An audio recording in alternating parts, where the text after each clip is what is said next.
안녕하세요. 저는 이혼 후 홀로 딸아이를 키우고 있는 30대의 싱글맘입니다. 남편의 잘못으로 이혼을 결심했지만 아직 어린아이를 보면 평생 아빠의 빈자리를 느끼게 만들었다는 죄책감에 아직도 제가 이혼을 결심했던 게 잘한 일인지 모르겠네요. 여러분들에게 위로를 얻고자 이렇게 제 사연을 보내봅니다. 저와 남편은 지인의 소개로 만나 결혼한 사이예요. 당시 저의 직장 동료였던 언니에게 소개를 받았죠. 그 언니 남자친구의 대학 동창이라는 그 사람은 저보다 한 살 많은 20대의 평범한 직장인이었어요. 저희는 서로 하는 일도 취미도 달랐지만 이런 게 인연인지 왠지 처음부터 마음이 끌렸던 것 같아요. 그렇게 저희는 자연스럽게 만남을 시작하게 되었습니다. 그 남자와 제 20대 마지막 3년을 보내고 30 초반에 그 남자와 결혼을 했습니다. 둘 다 비슷한 형편이라 저희는 서로 더하고 뺄 것 없이 딱 반반해서 결혼했어요. 집값도 반, 혼수도 반이요. 노후 준비까지 되신 부모님들께 손 벌리고 싶지 않았거든요. 결혼 후에도 반반 생활을 했습니다. 생활비만 얼마씩 각출해서 생활비 통장에 모아두고 쓰기로 했고 생활비를 제외한 나머지 월급은 각자 알아서 관리하기로 했습니다. 부부 사이에 삭막하다 하실지 모르겠지만 이 문제는 연애 때부터 합의된 얘기였어요. 사실 연애 때부터 남편이 저랑 소비 가치관이 달라서 트러블이 많았거든요. 저는 비싸고 좋은 거 하나 사서 오래 쓰자는 주의고 남편은 싼 거 쓰다가 바꾸는 주의예요. 남편은 뭐하러 옷을 그렇게 비싼 돈 주고 사냐, 자기가 입는 2, 3만 원짜리 옷도 좋다 그러면서 비싼 옷 사는 저를 사치가 심한 사람처럼 생각하더라고요. 그런데 저는 그렇게 비싸게 주고 사서 10년을 입는데 매년 새 옷을 사는 것보다 더 합리적이라고 생각했습니다. 실제로 제가 대학생 때 아르바이트비 모아서 샀던 비싼 코트는 지금도 새 옷처럼 입고 있거든요. 반면 남편은 저렴한 거 사서 1, 2년 정도밖에 못 입고 옷이 해져서 다시 삽니다. 그렇다고 제가 몇십만 원짜리 옷을 매번 사는 것도 아니에요. 아울렛 같은 곳에서 정말 마음에 두었던 게 세일할 때만 구매하는 편이라 어떻게 보면 매번 계절마다 쇼핑을 다니는 남편보다 옷값이 덜 들 때도 많아요. 2, 3만 원이 쌓이면 금방 몇십만 원이잖아요. 그런데도 남편은 제 소비를 이해를 못하고 한 번에 큰돈 나가는 게 더 낭비라고 말하더라고요. 다른 문제는 다 괜찮았는데 딱 그거 하나가 그렇게 다툼이 되더라고요. 서로 이해가 좁혀지지 않으니 그냥 각자 알아서 하는 게 낫다 싶었습니다. 그래서 결혼 전부터 각자 버는 돈은 알아서 관리하기로 했어요. 부모님 용돈 드리고 싶으면 각자 집안에는 알아서 드리자고 했습니다. 그렇다고 제가 시댁에 아무것도 안 하는 건 아닙니다. 때마다 건강식품들 사다 드리고 어버이날이나 생신에는 용돈도 챙겨드려요. 그에 반해 제 남편은 저희 친정에 뭐 하는 법이 없습니다. 비슷한 시기에 결혼한 저희 여동생네랑 비교되게 매부는 저희 부모님 생각났다며 과일도 사들고 오고 여행 다녀오면서 스카프나 향수 같은 약소한 선물도 많이 하는데 남편은 돈이 아까운 모양인지 그런 거 한 번 한 적이 없어요. 저희 부모님 노후 준비 잘 되어 계셔서 돈이 아쉬운 분들은 아니지만 돈이 문제인가요? 때마다 선물이나 작은 용돈으로 성의 표시하는 건데요. 그렇다고 남편이 못 버는 것도 아니고 제가 남편보다 엄청 잘 버는 것도 아니에요. 제가 남편보다 직장 연차가 더 많아서 연봉이 조금 더 많을 뿐이지 오히려 남편은 가끔 성과급 받으면 저보다 더 벌 때도 있는데 그러더라고요. 그래도 각자 알아서 하기로 약속한 거니 그 문제 가지고 뭐라 말 꺼낸 적은 없습니다. 저도 불만이면 시댁에 안 하면 그만이니까요. 그래도 시댁에서 저를 예뻐해 주시고 용돈도 챙겨주셔서 남편 보고 하는 게 아니고 시부모님 좋아서 해드렸던 거예요. 그런데 문제는 다른 곳에 있었어요. 결혼 전부터 분명히 남편이랑 약속했거든요. 저는 결혼하고 나서도 계속 일할 거고 아이 가지더라도 육아나 가사노동은 같이 했으면 좋겠다고요. 남편은 너무 당연한 얘기니까 저더러 걱정하지 말라 그러더라고요. 당신이 출산휴가랑 육아휴직 6개월 쓰고 당신은 회사 나가. 그러면 내가 6개월 써서 1년 채우고 아기 어린이집 보내면 되잖아. 집안일은 당연히 같이 해야지. 둘 다 일하는데. 당신 진짜 육아휴직 쓸 수 있어? 솔직히 말만 그렇고 눈치 주고 못 쓰게 하는 회사 많잖아. 우리 회사만 해도 남자 직원들 육아휴직 6개월 채워서 쓰는 사람 거의 없던데. 우리 회사는 좀 더 프리하니까 괜찮을 거야. 걱정하지 마. 솔직히 계획대로 될까 싶었지만 시댁에서 하도 더 늦기 전에 아이 거져라 성하셔서 저도 많이 양보했던 겁니다. 그렇게 남편과 결혼 2년 차에 아이를 가졌어요. 아이 갖기 전에는 무서운 것도 너무 많고 내가 잘 키울 수 있을까 걱정만 태산이었는데 막상 아이를 가져서 낳고 보니 세상에 이렇게 잘한 일이 없더라고요.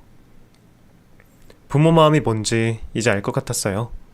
정말 세상 귀한 걸 다 가져다 놔도 이 아이보다 귀하지는 않을 것 같더라고요. 출산 후 계획대로 제가 출산 휴가와 6개월 육아휴직을 신청했어요. 친정어머니가 와서 도와주시기도 했고 나라에서 지원해주는 육아 도우미도 신청해서 생각보다 편하게 지냈어요. 한두 달 뒤에는 제가 몸 풀고 집안일도 했고요.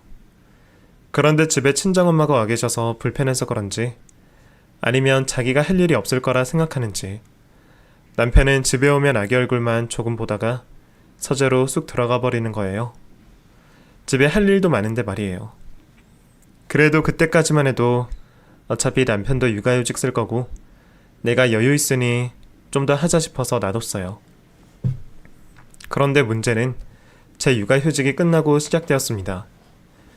약속대로 육아휴직을 신청하겠다던 남편은 자꾸 차일피일 그 문제를 미루더라고요. 언제는 까먹었다며 또 언제는 회사 분위기가 안 좋았다며 자꾸 온갖 핑계로 미루는 느낌이었어요. 제 회사 복귀 일정이 다가오는데도 말이 없길래 걱정이 되긴 했는데 자기가 했던 말이 있으니 알아서 잘 하겠거니 믿었어요. 그런데 제가 안 물어본다고 더 말이 없길래 잡아놓고 물어봤더니 남편이 그제야 실토를 하더라고요. 사실 회사에서 별로 안 반기는 눈치야. 내가 저번에 슬쩍 말씀드렸는데 무슨 남편이 육아휴직을 6개월을 다 쓰냐고. 뭐? 당신 전에 했던 말이랑 다르잖아. 언제는 문제 없다며. 이제 와서 그러면 나덜 어쩌라는 거야? 그런 거면 차라리 미리 말을 했었어야지. 나 당장 다음 달에 회사 돌아가야 하는데 어떡해? 아, 진짜 미안해. 그냥 당신이 3개월만 더 쓰면 안 될까? 내가 3개월은 쓸 수 있을 것 같아서 그래. 안 그러면 무급휴직해야 하는데. 그럼 생활비는 어떻게 해? 아니 나는 괜찮아? 당신 진짜 왜 그렇게 무책임해? 자기 회사에서 잘리면 어떻게 하냐고 난리를 치는데 제가 더 뭐라 하겠어요. 싸워도 답이 없더라고요. 결국 제가 3개월 휴직을 더 신청하고 남편이 3개월 동안만 아이를 돌보기로 했습니다. 솔직히 저라고 회사 눈치가 안 보이겠나요? 휴직 3개월 더 쓰는 건 월급도 제대로 안 나오는데 서로 반반 생활비 내는 입장에서 자기 아쉬운 소리만 하니까 참 씁쓸하더라고요. 차라리 그때 갈라섰어야 하는데 애가 있으니 이혼 생각은 쉽게 해본 적도 없었습니다. 그런데 남편이 육아휴직을 하고 집에 있으면서부터 살림이 엉망이더라고요. 퇴근하고 돌아오면 온갖 설거지에 빨래는 산더미, 청소기는 제대로 돌린 건지 발에 뭐가 밟혔어요. 아이 키우는 집에 누가 그렇게 하고 지내나요? 남편 말로는 하루 종일 아이랑 씨름한다고 치울 새가 없었다는데 아이가 이제 혼자 잘 누워있고 힘든 시기는 다 지나갔는데 저보다 편하면 더 편할 사람이 제가 했던 걸 못하겠다고 하니까 어이가 없는 거예요. 여보, 나는 애 없고 이랬어. 솔직히 말하면 지금이 훨씬 편한 시기거든? 당신이 젖을 물리기를 해. 밤새 애를 재우기를 해. 어려운 거 내가 다 해놨는데 대체 뭐가 힘들다는 거야? 이런 환경에서 애를 어떻게 키워? 당신 무슨 말을 그렇게 해? 그럼 내가 하루 종일 집에서 농땡이라도 부린다는 얘기야? 나도 힘든 걸 어떻게 해? 당신은 엄마라서 잘하나 보지. 당신은 아빠 아니야? 나는 태어날 때부터 엄마로 태어났니? 요즘 엄마 아빠가 어디 있어? 당신 TV도 안 봐?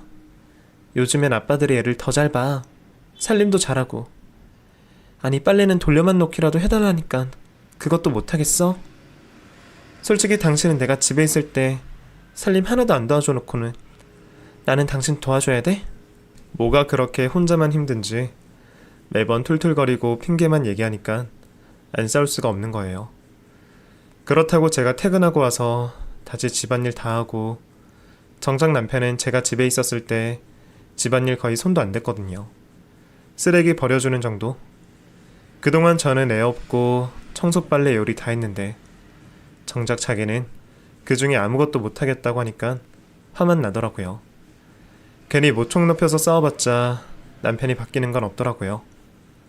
언젠가부터는 그냥 제 정신건강을 위해서 참게 되었어요. 말하느니 그냥 내가 치우는 게 낫겠다 싶었던 거예요. 결국 남편은 3개월 육아휴직 후 회사로 복귀했고 아이는 어린이집에 보내게 되었습니다. 그런데 차라리 그 3개월이 나았다 싶은 게 출퇴근 시간이 저보다 오래 걸린다는 이유로 매일 아이 등하원은 제 몫이었어요. 어차피 근처에 있는 어린이집이라 출근할 때는 걱정이 없었는데 가끔 회사가 늦을 때면 시간 늦을까봐 저 혼자 정말 애가 탔거든요. 그렇게 퇴근 후에도 육아나 가사 활동은 모두 제 몫이었어요. 이럴 거면 차라리 가사 도우미를 쓰자니까 항상 이상한 곳에서만 돈 아끼는 남편은 나중에 아이 학원이라도 더 보내지 절대 그 돈은 못 내겠다 그러더라고요.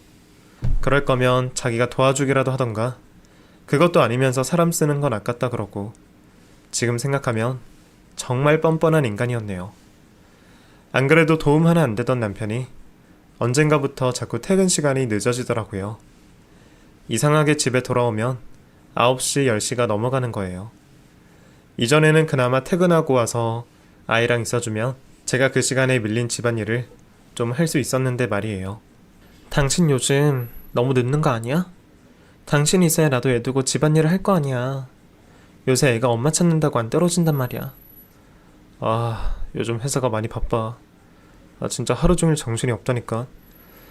다들 집에도 못 가고 야근하는데 어떻게 나만 빠지겠어. 애 키우는 게 나밖에 없는 것도 아니고. 저희 회사는 야근이 많은 편은 아니라 다행이었지만 남편 회사는 가끔 분기마다 한 번씩 바쁜 때가 있긴 했거든요.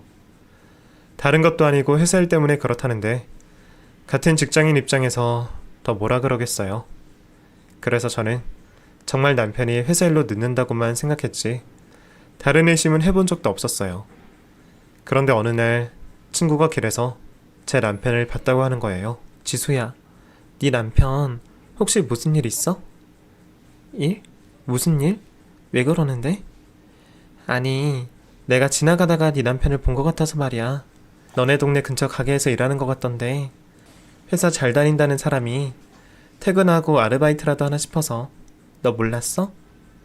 친구의 입에서 듣게 된 뜻밖의 얘기에 너무 황당하더라고요. 혹시 친구가 잘못 본 건 아닌가 싶었는데 워낙 눈썰미가 좋은 친구라 저도 넘겨들을 수 없겠더라고요. 아무래도 직접 확인을 해봐야겠다 싶었습니다. 결국 저는 아이를 들쳐업고 친구가 말해준 그 가게로 찾아갔습니다. 집에서 얼마 멀지 않은 곳에 새로 오픈한 식당이었어요. 반신반의하며 그 가게를 찾아갔는데 세상에 정말 그곳에 남편이 있는 게 아니겠어요? 대체 그 가게에서 뭘 하는 건지 남편이 열심히 서빙을 하는 모습을 보고 있자니 이게 다 무슨 일인가 싶더라고요. 그런데 더 놀라운 것은 그 옆에 사장으로 보이는 젊은 여자였어요.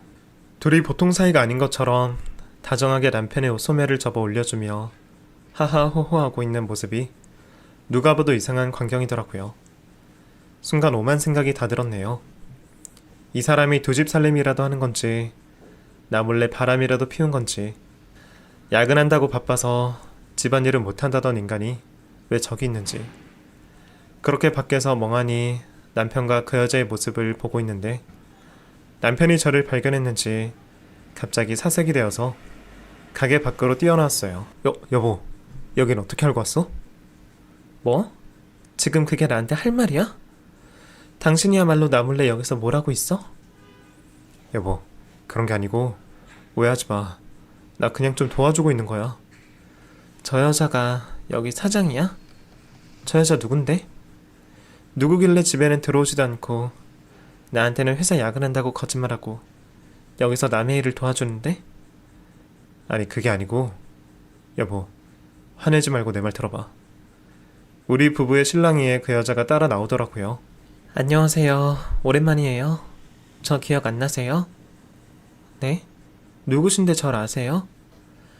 아, 하긴 그때 너무 정신이 없어서 기억 못하실 수도 있겠다. 저 결혼식 때 뵈었는데 저 기준 오빠 육촌 동생이에요.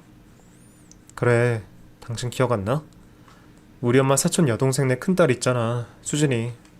아니 왜 몇 년 전에 먼저 결혼했다고 했던. 순간 그 이름이 기억이 났어요. 하객 명단 짤 때 봤던 이름이었거든요. 물론 결혼식 때 정신없이 한번 보고 남편의 육촌 동생까지 알고 지낼 일이 없어서 얼굴은 잘 몰랐지만요. 결혼식 때 봤다고는 하는데 다들 아시잖아요.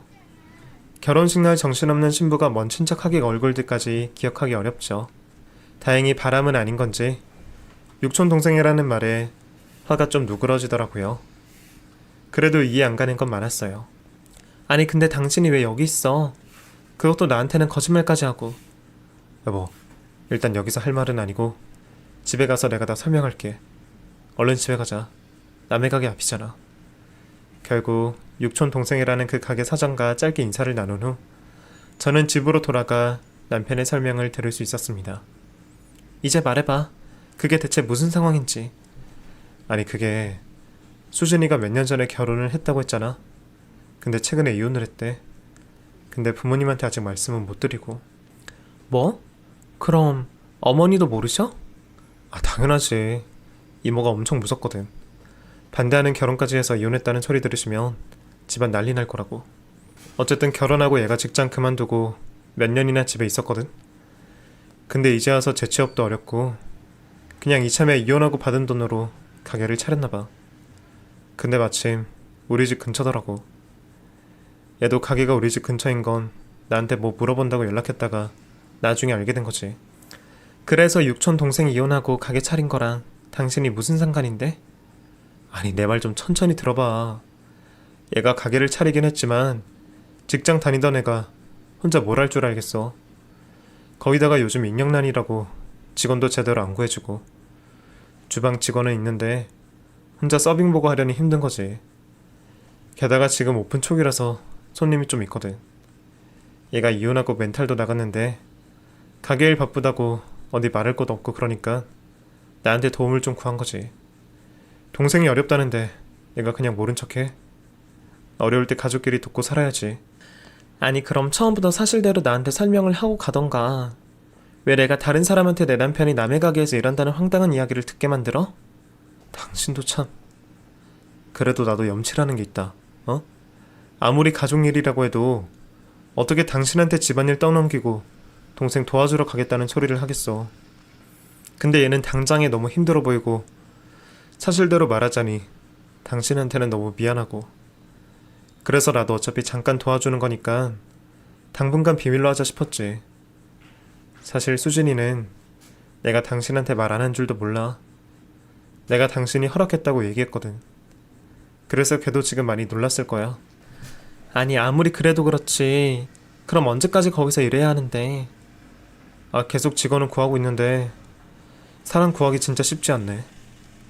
당신만 괜찮으면 직원 구할 때까지만 좀 도와줄까 싶은데 그래도 될까? 그래도 내가 가게 일 해보니까 당신한테 미안한 마음이 들더라. 그냥 서빙하고 상 치우는 일인데도 진짜 힘들더라고. 나는 그런 거 별거 아닌 줄 알았는데 당신이 그동안 우리 가족 식사 차린다고 얼마나 힘들었을까 생각하니까 내가 그동안 정말 잘못했다 싶더라고. 그걸 이제 알았어? 내가 그동안 혼자서 얼마나 고생했는지 알아? 그럼 당신 당분간은 동생 가게 일 도와주겠다는 거야? 어쩌겠어.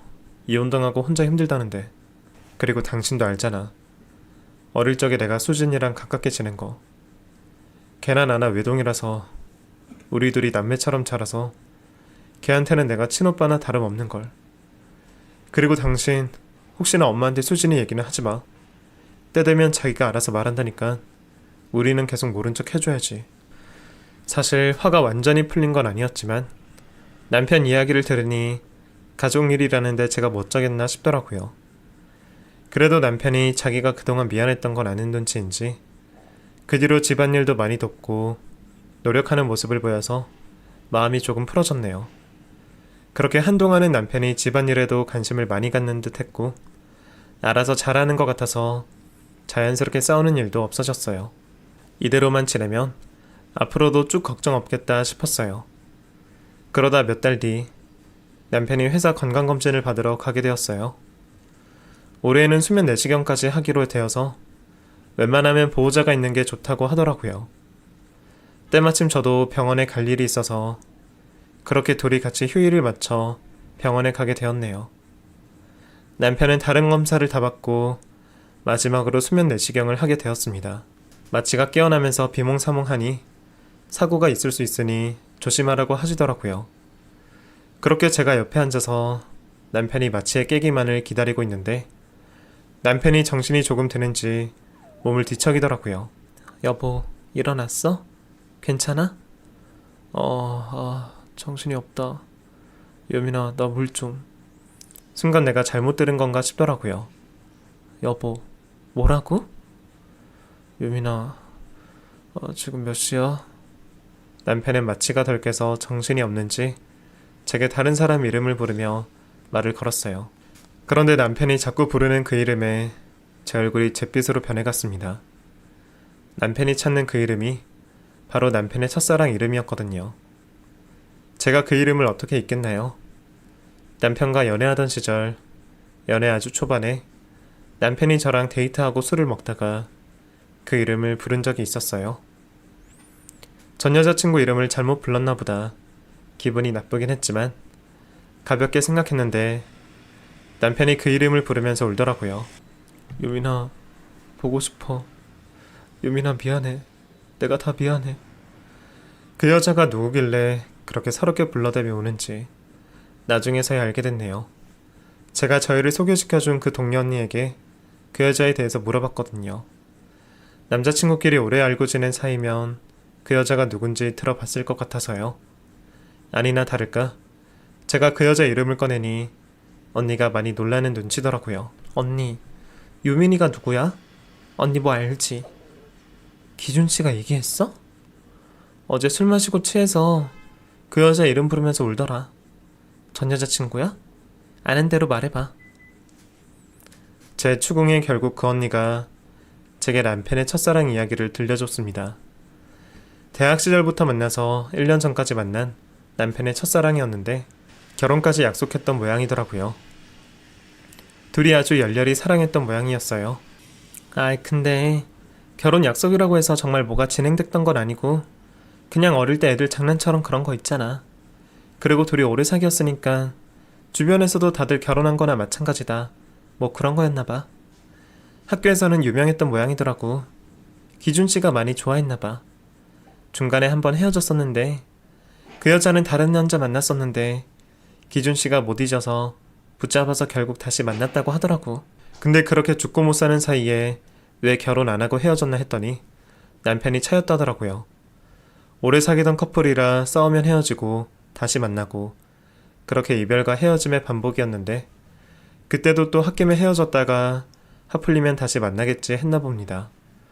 그런데 그 사이에 그 여자가 다른 남자를 만나게 되었고 그 남자랑 결혼하겠다고 남편에게 이별을 통보했던 거예요.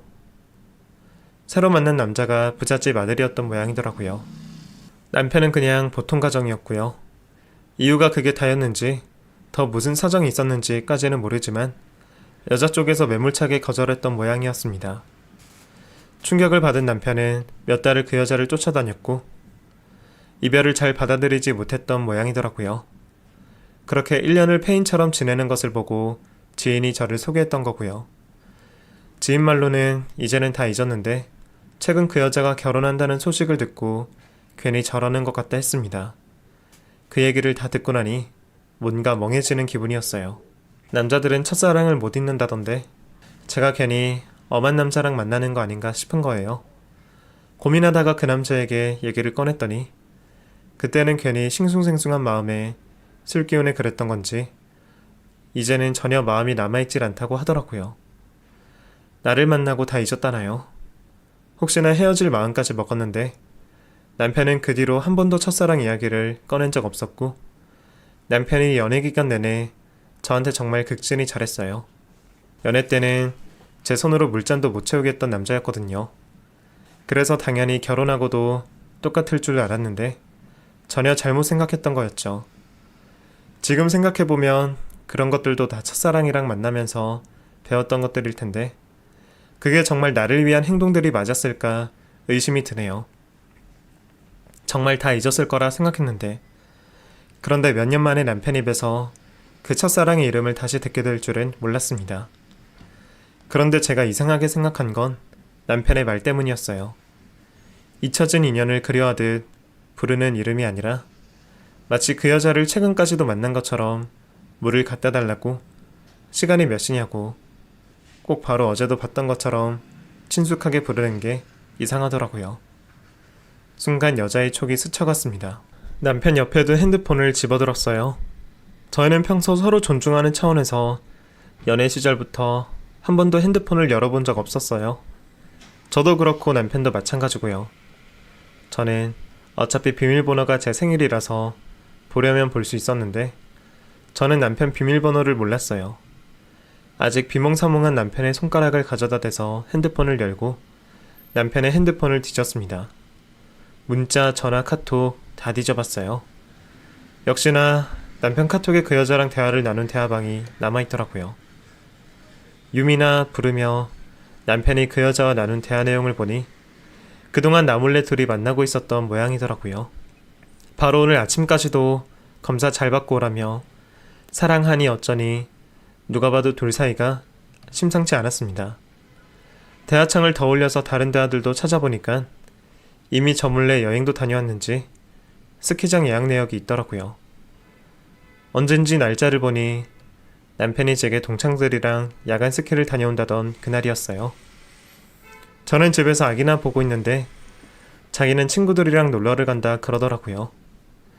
애도 있는 남자가 왜 저러나 싶다가 그래도 요즘 잘 도와주기도 했고 자기 다녀오고 저보고도 나갔다 오라고 해서 그냥 좋은 마음에 보내줬었거든요. 그런데 그 스키 여행이 매년 같이 스키 타던 남자친구들이 아니라 그 유민이라는 첫사랑이랑 단 둘이 다녀왔던 거였네요. 금요일날 출발해서 다음날 저녁 되어서 들어왔으니 둘이 1박을 지냈던 거죠. 그것 말고도 틈틈이 어딜 다녔던 건지 거기가 맛있었다, 어디서 보자, 둘이 데이트 약속 잡은 게 수두룩하더라고요. 어쩐지 요즘 주말 근무가 너무 늘었다 생각했는데 제가 의심 한번 안 했었네요. 그런데 더 대단한 건 그 여자가 얼마 전 이혼했는지 아직 이혼 숙려 기간이라 더 조심해야 한다는 얘기까지 있었어요. 저한테 티나지 말라고 말이에요. 도대체 남편이 무슨 생각인지 모르겠네요. 저랑 이혼하고 혼자 된 그 여자랑 살림이라도 차리고 싶었던 걸까요?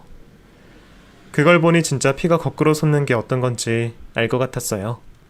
혹시나 싶어 남편 사진첩을 뒤졌더니 스키장에서 둘이 다정하게 찍은 사진이 있더라고요. 그런데 사진 속 그 여자 얼굴을 보고 제가 그만 핸드폰을 떨어뜨릴 뻔했지 뭡니까. 소름 끼치게도 사진 속 그 여자 얼굴이 몇 달 전 제가 남편이 일을 도와주던 가게에서 본 남편의 육촌동생의 얼굴이었어요. 혹시나 싶어 다시 남편 카톡을 뒤져서 육촌동생의 이름을 찾았습니다. 그런데 육촌동생 수진이로 저장된 카톡의 사진은 긴 머리에 나이대만 비슷했지 제가 그날 본 얼굴과 전혀 다른 얼굴이더라고요. 심지어 이혼도 하지 않았는지 아이랑 남편이랑 다정하게 찍은 사진이 걸려 있었어요. 이게 무슨 상황인지 머리가 정지되는 느낌이었습니다. 저는 아직 마취가 깨지 않아 정신을 못 차리는 남편을 혼자 두고 집으로 돌아가 결혼식 사진을 뒤지기 시작했습니다. 결국 사진첩을 뒤져 찾아낸 남편 육촌동생 얼굴을 보고서 모든 진실을 알게 되었네요. 왜 내가 진작 사진을 찾아볼 생각을 못했는지, 그동안 아무 의심 없이 남편을 믿어왔던 제가 바보같이 느껴졌어요. 결국 결혼식에서 봤다며 뻔뻔하게 제게 인사하던 그 육촌동생이 바로 남편의 첫사랑 김유민이었네요. 이것들이 나를 뭐로 생각해서 뻔뻔하게 내 얼굴을 앞에 두고 가족까지 팔아서 나를 속였는지 정말 소름 끼치고 역겨웠어요. 어쩜 이런 철면피들이 있는지 이가 바득바득 갈리더라고요. 그런데 신기하게 그런 황당한 일을 당했는데도 너무 화가 나서 그런지 눈물이 나기는커녕 정신이 점점 또렷해지는 기분이 들더라고요. 얼마 뒤 현관이 열리는 소리에 저는 결혼 앨범을 다시 넣어두고 서재에서 나와 아무것도 모르는 척 남편을 맞았습니다. 당신 왔어? 어때? 마치 다 깬 거야? 당신 뭐야? 보호자로 가놓고 먼저 들어가면 어떡해? 아니, 나 회사에 갑자기 연락이 와서 뭐 보내달라 그래서 먼저 간다고 말했잖아. 당신 괜찮다고 조금 더 누워있다가 택시 타고 알아서 오겠다며. 설마 정신없이 한 말이야? 그래? 내가 그랬어? 나 진짜 하나도 기억이 안 나네. 지금도 엄청 몽롱해. 정말? 나는 하도 또렷하게 나 보면서 말하길래 다 깬 줄 알았지. 수면 내시경 진짜 무섭다. 그러게. 어차피 쉬는 김에 잠이나 더 자야겠다. 나 들어가서 좀 더 잘게. 1시간 뒤에 깨워줘. 정말 마취가 세긴 했던 건지 남편은 지가 무슨 말을 했는지도 모르고 전화 태평하니 자러 들어갔어요. 순간 자고 있는 저 뻔뻔한 놈을 때려주고 싶은 걸 겨우 참았네요. 이상하게 다른 사람이었으면 몰라도 옛날 그 첫사랑이랑 바람이 났다고 하니까 뭘 더 고민해볼 생각도 안 들더라고요. 무조건 이혼이 답이다 싶었습니다. 아이가 아직 어린데도 그런 놈이랑 붙어 살 바에는 그냥 이혼하고 내가 애만 보고 사는 게 낫겠다 싶었어요. 사실 그동안 남편이 가정에 그렇게 잘했던 것도 아니고 당장 이혼해서 혼자 산다고 해도 지금이랑 뭐가 다를까 싶더라고요. 저희 부모님도 사실을 아신다면 당장 갈라서라고 하실 분들이었고요. 결국 이혼을 마음먹은 저는 사실을 알게 된 마당에 저도 바보같이 저것들 손에 놀아날 수 없다고 생각했습니다. 이혼은 당연하고 저것들한테 똑같이 복수해주고 싶었습니다. 남편에게는 모른 척하고 저 혼자 그 인간들 뒤를 캐기 시작했어요. 요즘에는 사람 뒷조사 그렇게 비싸지도 않더라고요. 그리고 저한테 이혼 가정이나 이혼 변호사까지 소개시켜주고 뒷조사 내용 설명도 엄청 자세하게 알아봐주는 게 이렇게 남편 바람핀 거 알아보고 다니는 여자들이 많은지 내심 씁쓸해졌네요. 그렇게 제가 나서서 알아봤더니 이혼했다던 그 여자, 이혼은커녕 아직 이혼 서류도 안 만든 법적 부부관계더라고요. 이혼 얘기가 있긴 했는지 자세히 무슨 상황인지는 몰라도 부부들이 별거 중이었던 모양이었어요. 그러니 제 남편은 정말 그 여자가 이혼하고 혼자 된 줄 알았나 봐요. 그런데 그 남자 쪽은 정말 이혼 생각이 있었는지 여자한테 가게까지 차려주고 따로 나와 살고 있는 모양이었는데 여자 쪽에서 뭐 때문인지 자꾸 그 집 남편을 붙잡고 있는 느낌이더라고요. 매일 아침 저녁으로 남편에게 전화하고 재결합하려고 노력 중이었나 봐요. 어이없게도 자기는 재결합할 생각을 하면서 내 남편한테는 이혼했다고 접근해서 가게 일이나 시키고 진짜 그 여자를 가만두지 말아야겠다 결심했습니다. 뒷조사를 부탁한 그쪽에서 그 여자 남편 전화번호까지 알아봐 주더라고요. 물론 추가금이 더 들긴 했지만 괜찮은 소득이었어요. 그 여자가 남편과의 재결합을 원하고 있다면 절대로 바라는 대로 안 되게 만들어줘야겠죠. 상간녀 남편 만나는 일도 쉬운 게 아니었네요. 뜬금없는 제 연락에 그쪽 남편도 많이 놀란 눈치더라고요. 그래도 복수를 위해서 창피함을 무릅쓸 수밖에 없었습니다. 그 여자 남편을 만나서 제가 증거로 모은 사진과 대화 내용들을 모두 보여주고 그동안의 일들을 다 설명했습니다. 두 사람이 대학 시절부터 만나서 결혼까지 약속했던 오랜 연인이었고 그 사이 당신과 결혼하겠다고 내 남편과 헤어졌고 그런데 어쩐 일인지 최근 둘이 못 잊고 다시 만나고 있다. 내 남편에게는 이혼했다고 하고 둘이 재혼이라도 할 생각인지 모르겠지만 내가 보기에 그 여자는 당신과 재결합을 원하는 모양인데 뒤에서는 이렇게 바람을 피고 있다. 제가 아는 대로 가감없이 말했죠. 상간녀 남편은 전혀 모르는 일이었는지 많이 당황스러워했습니다. 저 좀 당황스럽네요. 저희가 아직 이혼한 게 아니라서. 이혼 사유까지는 말씀드리지 못하지만 이혼하려고 마음먹었던 것은 맞고 그래서 지금 별거 중이었습니다. 그런데 사실 저희도 아이가 있어서 제가 이혼을 많이 고민하고 있었거든요. 와이프가 아이 때문에라도 재결합하자 요구해서 사실 저도 다시 재결합해야 하나 생각하고 있었는데 설마 뒤에서 이러고 있었을 줄은 정말 몰랐네요. 네, 저도 제 남편이 뒤에서 이러고 있었을 줄 몰랐어요. 정말 우연하게 알게 됐거든요. 사실 서로 아이도 있고 가정 상황이 있으니 피해자끼리는 도와야겠다고 생각이 들어서요. 저는 이혼할 거예요. 그래서 여기까지 찾아온 거고요. 그쪽은 이제 어쩌실 작정이세요? 조용히 묻고 싶으시면 저도 그냥 상간녀 위자료 소송만 하고 제 남편이랑 이혼만 할 거예요. 제가 조용히 넘어가지 않는다면 어쩌실 생각이십니까? 그땐 저도 볼 것 없이 복수해줘야죠. 우리가 그냥 이혼해주면 두 사람 좋은 꼴만 만들어주는 거잖아요. 둘도 헤어지게 하고 다 잃게 되면 그때 저도 이혼해야죠. 피해자들끼리 마음이 잘 맞는지 그 여자 남편이 저를 도와주겠다고 했습니다. 사실 그냥 조용히 알아서 하자고 했으면 저도 더 할 일이 없었을 텐데 도와준다 해서 내심 고마웠네요. 아마 그 남편도 이번 일로 제대로 이혼이 결심이 섰던 모양이에요. 아무리 아이가 걸린다고 해도 어떻게 배우자를 기만한 사람이랑 결혼 생활을 유지할 수 있겠나요? 그럼 와이프에게 외도 사실을 알고 있다 말씀하시고 재결합 원하면 그 남자랑 헤어지고 오라고 말씀하세요. 아내분이 재결합을 원하시는 것 같으니까 아마 저희 남편이랑은 알아서 헤어질 거예요. 솔직히 지금 제 남편한테 하는 것만 봐도 진짜 제 남편을 사랑하는 것 같진 않아요. 아직 제 남편이라서 얼굴에 침 뱉기 같긴 한데 그런 놈이랑 만난 제가 모질이죠. 그런 말씀 하지 마세요. 저도 당하기는 마찬가지인걸요. 피해 입은 사람들이 무슨 잘못이겠어요. 이제라도 바로 잡으시면 됩니다. 그럼 제 아내는 제가 맡을 테니까 걱정 마세요. 얼마 뒤 남편이 정말 그 여자에게 이별을 통보받았는지 잔뜩 취해서 집에 들어왔더라고요. 첫사랑한테 다시 팽당하니 힘든지 며칠이나 정신을 못 차리더라고요. 물론 저는 모르는 척하고 아무 말 하지 않았어요. 남편이 힘들던 말던 관심도 없었고요. 저는 바로 다음 계획을 실행했습니다. 동네 장사는 소문이 중요한 것 아시죠? 특히 아파트 단지 주변은 엄마 고객들이 대부분이라 소문도 빠르고 엄마들 눈에 잘못 들면 폐업당하는 거 시간 문제거든요. 장사가 처음이라서 그런 것도 모르는지 어떻게 바람피는 남자 집 근처에다가 가게를 차렸는지 모르겠네요. 제가 평생을 모를 거라 생각했던 건지 아니면 나 같은 건 알아봤자 신경도 안 쓴다는 건지 모르겠지만 저한테는 좋은 기회였어요. 제가 동네에서 친하게 지내는 엄마들에게 소문을 냈습니다.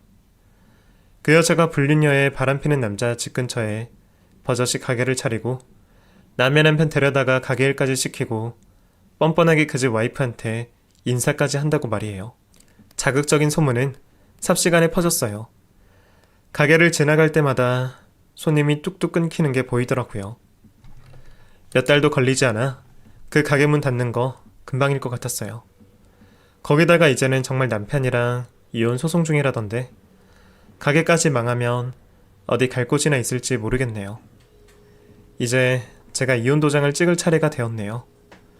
차분한 마음으로 아직까지 시련의 상처에 허덕이는 남편을 불러앉혀 이혼 얘기를 꺼냈습니다. 여보, 아직도 많이 힘들어? 뭐? 뭐가 힘들어? 아니 요즘 계속 술 마시고 들어오고 당신 힘이 없잖아. 그 여자랑 헤어져서 많이 힘들어하는 거 알고 있어. 나한테 말도 못하고 혼자 어떻게 견뎠어? 제 말에 남편이 벙찐 표정이더라고요. 그동안 지 마누라 두고 바람나서 첫사랑한테 버림받고 힘든 거 내색도 못하고 혼자 삭힌다 생각했을 텐데 그 마누라가 어찌 다 알고 있었나 놀랐겠죠. 여보, 당신 어떻게 알았어? 너는 또 그런 게 궁금하니? 어떻게 알긴. 당신이 나한테 알려줬잖아. 수면 마취한 날 당신이 그 여자 이름을 부르더라. 그래서 알게 됐어. 당신은 나를 얼마나 바보같이 생각해서 바람 피면서 뻔뻔하게 핸드폰으로 연락하고 사진까지 찍고 그걸 그대로 뒀는지 모르겠지만 덕분에 소송에 유리한 증거가 됐어. 여보, 이제 다 끝났어. 나 진짜 옛날 감정에 잠깐 흔들린 것뿐이야. 어차피 다 정리하려고 그랬어. 믿어줘. 당신 같으면 그 말 믿겠어? 당신 왜 헤어졌는지 알아? 내가 헤어지게 만든 거야. 하긴 어차피 그 여자 남편이랑 재결합했으면 당신 그 전에 차였겠지. 차라리 내 덕에 덜 이용당해서 다행인 줄이나 알아. 그런데 아무리 첫사랑이 그립고 애가 탔어도 집에 처자식 두고 마누라 앞에서 가족 팔아서 거짓말까지 했으면 안 되는 거잖아. 그건 진짜 인간 말종들이 하는 짓이지. 안 그래? 자기가 호구짓 하고 다닌다고 자기 마누라도 호구인 줄 알았는지 여태 그렇게 티를 내고 다녀놓고 제가 아무것도 모를 거라고 생각한 남편 행동들이 너무 어이없었어요. 이제는 더 화가 나지도 않더라고요. 그런 놈이랑 결혼해서 애까지 낳은 제가 잘못이지 누굴 탓하겠어요. 사실 그동안 그것 말고도 이혼 사유라고 할 만한 건 많았지만 결국 못 볼 꼴 다 보고 제 마음 떼어줘서 고맙기까지 하네요. 결국 저는 그 여자에게 상간녀 위자료 소송을 걸었고 남편에게도 이혼 소송을 청구했습니다. 변호사 비용이 만만치 않았지만 어차피 제게 유리하게 재산분할 될 거니까 걱정하지 말라고 하시더라고요. 그렇게 변호사님만 믿고 이혼을 진행했습니다. 남편은 재판 끝나는 날까지 저를 보며 울며 매달렸지만 이제는 그 눈물에 속지 않네요. 그 여자에게도 똑같이 저렇게 매달렸을 꼴을 생각하니 남편 모습 꼴도 보기 싫더라고요. 어떻게 저런 거랑 애까지 낳아 살았는지 이제야 정신이 번쩍 들었습니다. 후회도 늦었겠죠. 그래도 제가 원하는 대로 복수라도 제대로 할 수 있어서 다행이라고 생각했습니다. 아, 그리고 그 여자도 제 전남편 못지않게 후회스러운 모양이더라고요. 결국 추잡한 소문 때문에 가게는 닫았고 잘난 남편이랑 이혼하고 아이 양육권까지 뺏겼네요. 그리고 저한테 위자료까지 줘야 했고요. 웃기게도 피해자로 만난 그 집 남편이랑 계속 연락을 주고받고 있어서 그런 이야기까지 전해 듣게 되었네요. 이제 서로 혼자 아이 기르는 입장이기도 하고 여러모로 통하는 게 많아서 종종 연락하고 지내요. 저만의 복수였지만 계획대로 하고 나니 제 속은 시원하네요. 이제 앞으로 제가 아이를 데리고 혼자 잘 헤쳐나갈 수 있을지 모르겠지만 주변 사람들 도움으로 잘 헤쳐나가면서 아이를 위해 행복하게 살아가도록 노력해야겠죠. 이혼했다고 세상 끝났다고 생각하지 않으려고요. 젊은 엄마의 한탄을 들어주셔서 다들 감사드립니다.